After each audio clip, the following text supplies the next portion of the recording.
ये अनौपचारिक मूल्यांकन होता है। पहले हम लोगों ने पढ़ा कि औपचारिक मूल्यांकन, फिर दूसरा हम लोग पढ़ेंगे अनौपचारिक मूल्यांकन। अनौपचारिक मूल्यांकन में क्या होता है कि इसमें सिर्फ एक ही उत्तर निकलता है।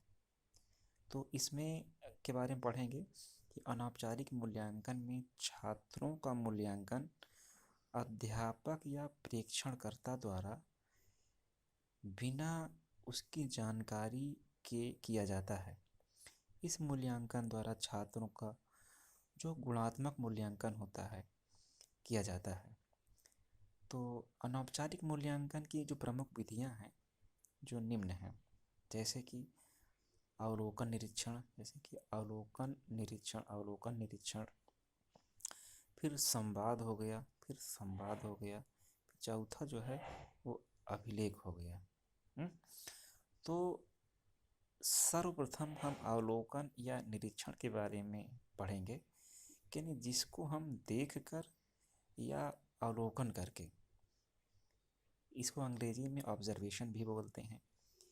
यह विधि छोटे बच्चों पर आधारित अपनाई जाती है। इसमें अध्यापक बच्चों की गतिविधियों को देखते हैं और उनका अवलोकन करते हैं। यानी कि जब हम किसी कक्षा में सर्वप्रथम जाते हैं और वो कक्षा प्राथमिक स्तर की होती है, तो चाहे प्राथमिक स्तर की हो, चाहे माध्यमिक स्तर की हो, चाहे उच्च स्तर की हो, हम सबसे पहले हम बच्चों का अवलोकन करेंगे, उनसे कुछ कुछ क्वेश्चन पूछेंगे।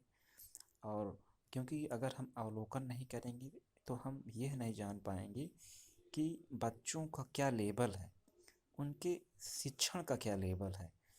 जब हम यह पता कर लेंगे तो उनके लेवल के अनुसार, यानी शैक्षणिक गुणवत्ता के आधार पर हम उनको शिक्षा प्रदत्त कराएंगे। तो इसी में देखा जाता है कि इस तकनीक का उपयोग बालकों की योग्यता और व्यवहारों के संबंध में जानकारी प्राप्त करने के लिए ही किया जाता है। फिर दूसरा जो होती है वो संवाद होता है। संवाद, यह विधि बच्चों का आपस में किसी विषय संवाद एवं विवाद कराया जाता है। इससे आपस में एक दूसरे के प्रति व्यवहार का पता चलता है। यानी संवाद के अंतर्गत ये कहा गया है कि किसी, चाहे एक क्लास के बच्चे हों या 2 क्लास के बच्चे हों, यानी कि बहुभाषी अगर बच्चे हैं तो आपस में उनके बीच में कोई एक टॉपिक्स उपलब्ध कराया जाता है अध्यापक के द्वारा। और तो जब वो टॉपिक्स उपलब्ध कराया जाता है तो बच्चों को आपस में संवाद करने के लिए हम उनको प्रेरित करेंगे।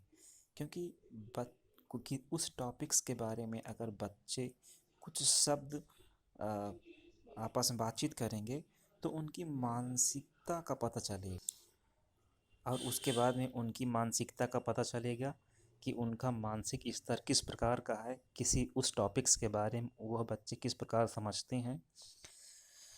तो संवाद में यही सब बताया जाता है। फिर तीसरा जो है अभिलेख है। अभिलेख में छात्रों से संबंधित विशेष घटनाओं को अंकित किया जाता है, और यह किया जाता है कि इसके द्वारा अध्यापक को उसके संवेगात्मक व्यवहार के बारे में पता चलता है।